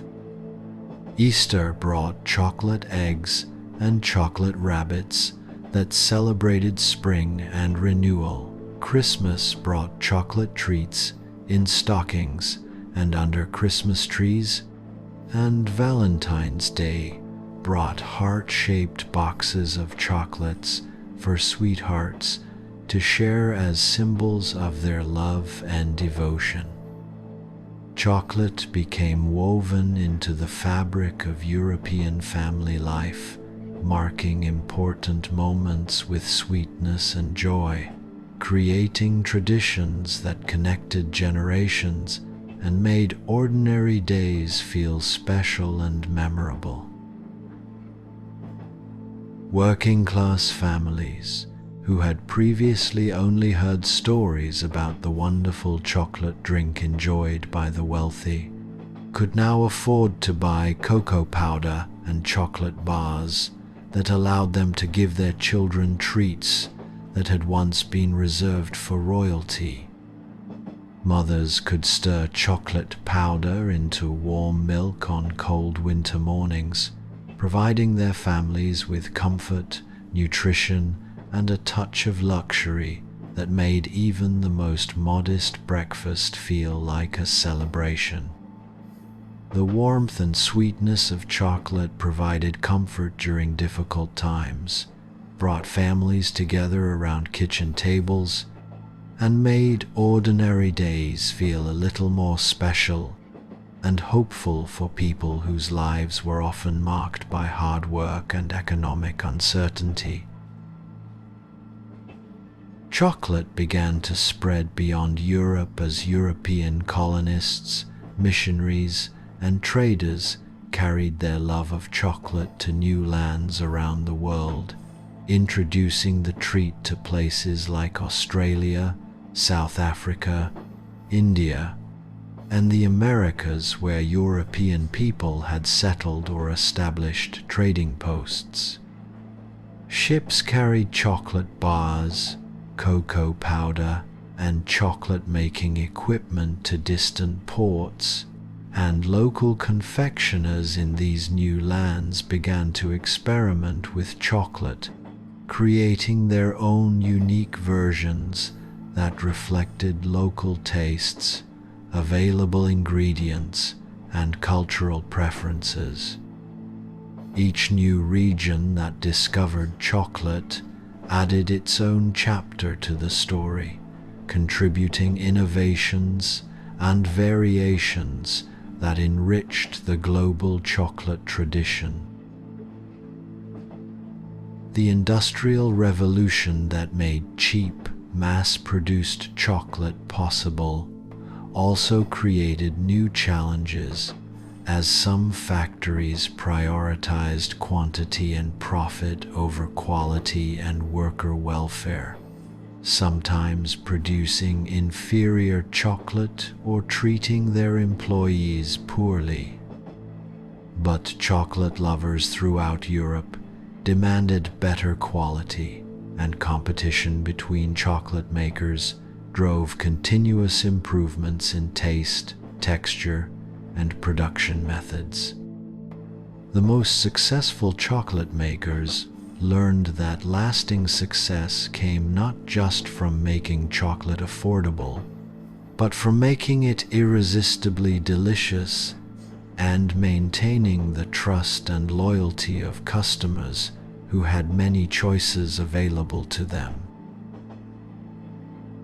Chocolate began to play an important role in the social and cultural life of European cities, with chocolate cafes becoming gathering places where people from different social classes could meet, share ideas, and enjoy conversations over steaming cups of hot chocolate or plates of chocolate pastries. These establishments were more democratic than the exclusive chocolate houses that had served only the wealthy, welcoming teachers and shopkeepers, students and craftsmen, housewives and clerks who could afford the modest price of a cup of chocolate and a few hours of warmth and companionship. Chocolate cafes became centers of community life where friendships were formed, business deals were discussed, and the news of the day was shared and debated by people who might never have met in any other social setting. The growing popularity of chocolate also created new opportunities for women who found employment in chocolate factories, chocolate shops, and as chocolate sellers in markets and street stalls throughout European cities. Many women became skilled chocolate makers in their own right, developing reputations for creating particularly delicious chocolates or specializing in certain types of chocolate confections that became locally famous. Some entrepreneurial women opened their own small chocolate shops or became traveling chocolate vendors who carried their wares from village to village, bringing the joy of chocolate to rural communities that might otherwise have had little access to such treats. Children throughout Europe began to grow up with chocolate as a normal part of their lives, but they still retained a sense of wonder and excitement about this magical food that could transform an ordinary day into something special. They learned to associate chocolate with love and celebration, with comfort during illness, and with rewards for good behavior or achievements in school. Parents discovered that a small piece of chocolate could stop tears, encourage difficult tasks, or simply express affection in a way that children understood immediately and treasured deeply. European doctors and scientists continued to study chocolate's effects on human health, developing increasingly sophisticated understanding of how chocolate affected the body and mind. They discovered that chocolate contained natural compounds that could indeed improve mood, increase energy, and even provide certain nutritional benefits when consumed as part of a balanced diet. Medical texts began to include chocolate in their discussions of foods that could support health and well-being, and chocolate was prescribed for patients recovering from illness, suffering from depression, or needing extra energy for demanding work or study. The chocolate industry continued to evolve and improve throughout the 19th century, with new inventions and innovations appearing regularly as inventors and entrepreneurs sought to make chocolate even more delicious, affordable, and accessible to ordinary people. Steam-powered machines replaced hand labor in more and more aspects of chocolate production. Specialized tools were developed for different stages of the chocolate-making process, and new techniques for storing and preserving chocolate allowed it to be shipped longer distances and kept fresh for extended periods. Each improvement made chocolate more available to people who lived far from chocolate-producing centers, and helped establish chocolate as a reliable, everyday pleasure rather than an occasional luxury. Regional variations in chocolate preparation and flavoring became more pronounced as different European countries developed their own distinctive chocolate traditions that reflected local tastes and cultural preferences. German chocolate makers became famous for their rich, dark chocolates and their skill in combining chocolate with nuts and fruits, while Belgian chocolaters developed a reputation for creating incredibly smooth, creamy chocolates that melted perfectly on the tongue. Italian chocolate makers continued to incorporate local ingredients like hazelnuts and honey, creating distinctively Italian chocolate experiences that captured the warmth and passion of Mediterranean culture. The packaging and presentation of chocolate became increasingly important as chocolate makers competed for customers' attention in crowded marketplaces. Beautiful boxes, colorful wrappers, and attractive displays made chocolate shopping an aesthetic experience as well as a culinary one. Chocolate makers invested in artistic packaging that made their products suitable for gift-giving, understanding that chocolate was often purchased not just for personal consumption but as a way to express affection, gratitude, or celebration with friends and family members. Seasonal chocolate traditions became deeply embedded in European culture, with different types of chocolate associated with different times of year and different celebrations. Winter brought rich, warming chocolate drinks that provided comfort during cold, dark months, while spring brought lighter chocolate confections that celebrated renewal and new beginnings. Summer introduced chocolate treats that could withstand warm weather, and autumn brought chocolate combinations with nuts and fruits that reflected the harvest season's abundance. The democratization of chocolate also led to the development of chocolate recipes that ordinary home cooks could prepare in their own kitchens, sharing the magic of chocolate creation with families who couldn't afford to buy expensive chocolate confections.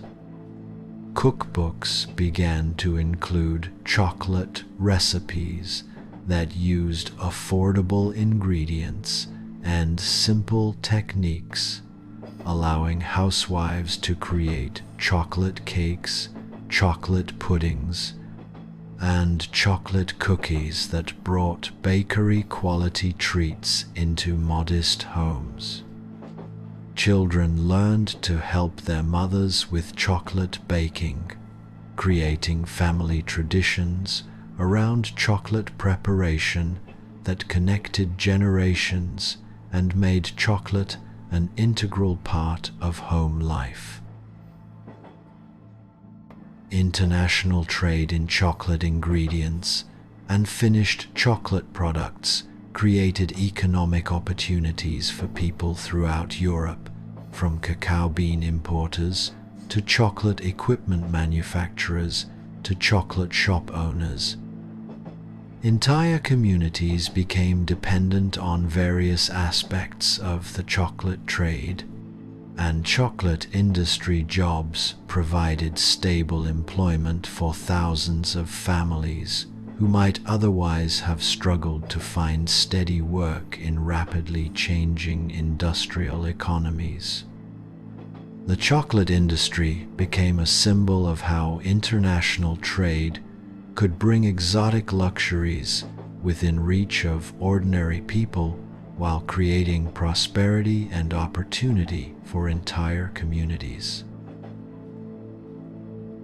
Educational institutions began to recognize chocolate's value as a nutritious food that could support learning and development, and schools started serving chocolate milk or chocolate treats to students as part of meal programs designed to improve children's health and academic performance. Teachers discovered that small chocolate rewards could motivate students to work harder and achieve better results, and chocolate became associated with academic success and educational achievement in the minds of children throughout Europe. Libraries, universities, and other centers of learning began to serve chocolate to students and scholars, recognizing its ability to provide sustained energy for intensive mental work. The growing chocolate industry also spurred innovations in related fields, as inventors developed new machinery for chocolate production, new materials for chocolate packaging, and new methods for chocolate storage and transportation. These innovations often had applications beyond the chocolate industry, contributing to general industrial progress and technological development that benefited many other sectors of the European economy. The chocolate industry became a driver of innovation and progress, demonstrating how consumer demand for quality products could stimulate technological advancement and economic growth. Religious communities throughout Europe began to incorporate chocolate into their traditions and practices, with some monastic orders becoming famous for their chocolate-making skills and using chocolate sales to support their charitable work and community service. Chocolate was served at religious festivals and celebrations, and many communities developed chocolate traditions associated with specific saints' days or religious observances. The connection between chocolate and spiritual life reflected the deep human sense that this remarkable food was indeed a gift that deserved gratitude and reverence, whether one attributed it to divine providence or to the remarkable ingenuity of human cultivation and preparation. By the end of the 19th century, chocolate had completed its remarkable transformation from the sacred drink of ancient American civilizations to a beloved treat that was enjoyed by people throughout Europe and increasingly around the world. Children who had grown up with chocolate as a normal part of their lives couldn't imagine a world without it any more than they could imagine a world without bread or milk, and they would pass their love of chocolate on to their own children with the casual ease of people sharing something that had always been part of their family traditions. The humble cacao bean had fulfilled its destiny, bringing sweetness and joy to millions of people across continents and cultures, proving that some gifts are too wonderful to be confined to any single group or nation. As families across Europe settled down for their evening meals and bedtime routines, many continued the tradition of sharing chocolate in various forms: a cup of hot chocolate by the fire, a square of chocolate bar saved from the day's lunch, or a chocolate cookie shared between siblings before sleep. These simple moments of chocolate sharing connected families to the long history of chocolate's journey from ancient rainforests to modern homes, carrying forward a tradition that linked them to Mayan priests and Aztec emperors, to Spanish conquistadors and European royalty, to innovative chocolate makers and countless ordinary people who had helped chocolate become one of humanity's most cherished foods.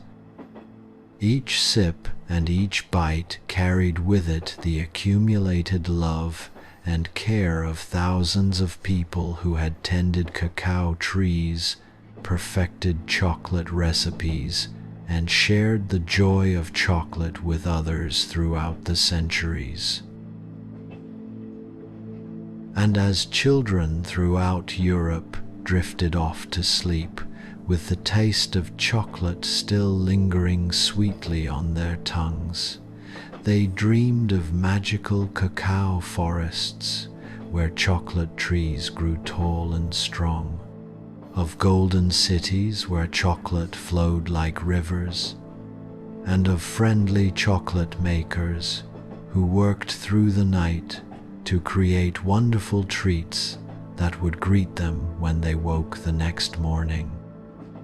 Their dreams carried forward the ancient magic of chocolate, ensuring that each new generation would discover the wonder and joy that had captivated human hearts since the first person tasted the divine drink of the cacao bean centuries ago in a distant forest that now seemed like something from a fairy tale. The story of chocolate's journey from the Americas to Europe was complete, but in truth, it was just the beginning of an even greater adventure that would carry chocolate to every corner of the earth. Chocolate would continue to evolve and spread, adapting to new cultures and new tastes, always carrying with it the ancient wisdom of the cacao tree and the accumulated love of all the people who had helped it along its incredible journey across oceans and centuries. From the misty rainforests of ancient Mesoamerica to the bustling chocolate shops of modern European cities, chocolate had proven that the sweetest journeys are those that bring people together in shared wonder happiness, and the simple pleasure of something delicious that makes ordinary moments feel magical. And so, dear sleepy listeners, our gentle tale of chocolate's magical journey comes to a peaceful close, like a favorite bedtime story that ends with everyone safe and happy and ready for sweet dreams. But, like all the very best bedtime stories, this one doesn't really end completely. It continues every single time someone unwraps a chocolate bar with anticipation, stirs cocoa powder into warm milk on a cold morning, or shares a chocolate treat with someone they love, passing on the joy that began so long ago in ancient forests across the ocean. Tonight, as you drift gently off to sleep with this story settling softly in your mind like snowflakes on a quiet winter evening, you can dream of all the wonderful people who helped bring chocolate into our world. You can imagine the ancient Maya children listening to stories about cacao gods under stars that sparkled like diamonds in the tropical sky, Spanish conquistadors tasting chocolate for the very first time and feeling their eyes widen with amazement, European princesses carefully packing their precious chocolate recipes to carry to new kingdoms, and all the dedicated chocolate makers who worked with love and skill to bring this sweetness to families around the world. You are part of chocolate's continuing story now too, carrying its magic forward into all your tomorrow's dreams and adventures.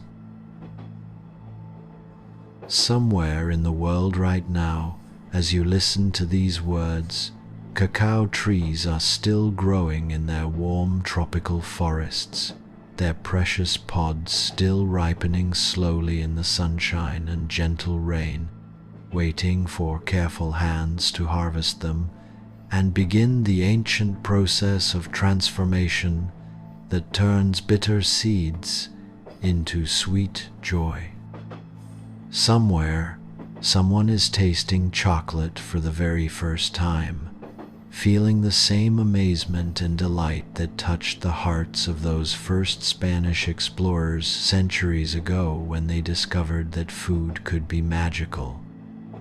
The journey of chocolate continues like a river that never stops flowing, always bringing new discoveries and new happiness to people who are ready to receive its gifts. The chocolate trees don't mind that they live far from the people who eventually enjoy their fruits. They grow happily in their tropical homes, surrounded by colorful birds and friendly monkeys, sending their gifts of love across oceans and continents to reach children and families who will smile when they taste the sweet results of all that patient growing.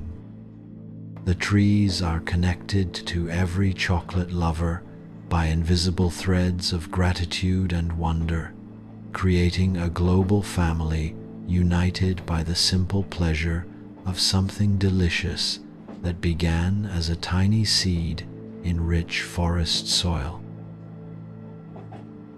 Sleep well tonight, and let your dreams be filled with all the magical possibilities that chocolate represents.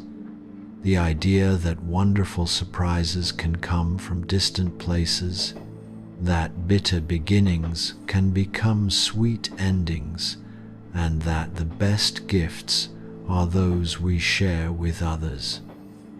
Dream of chocolate rivers flowing gently through lands of perpetual sweetness, of friendly chocolate makers creating wonderful treats just for you, and of cacao trees that grow strong and tall, spreading their branches wide, to shelter everyone who believes in the magic of transformation and the power of sharing sweetness with the world. May your dreams be as sweet and comforting as the very best chocolate, as warm as a cup of cocoa on a winter night, and as magical as the first time chocolate crossed the ocean to bring joy to new lands and new friends. Good night, sweet dreamer, and remember that every day offers the possibility of discovering something as wonderful as chocolate.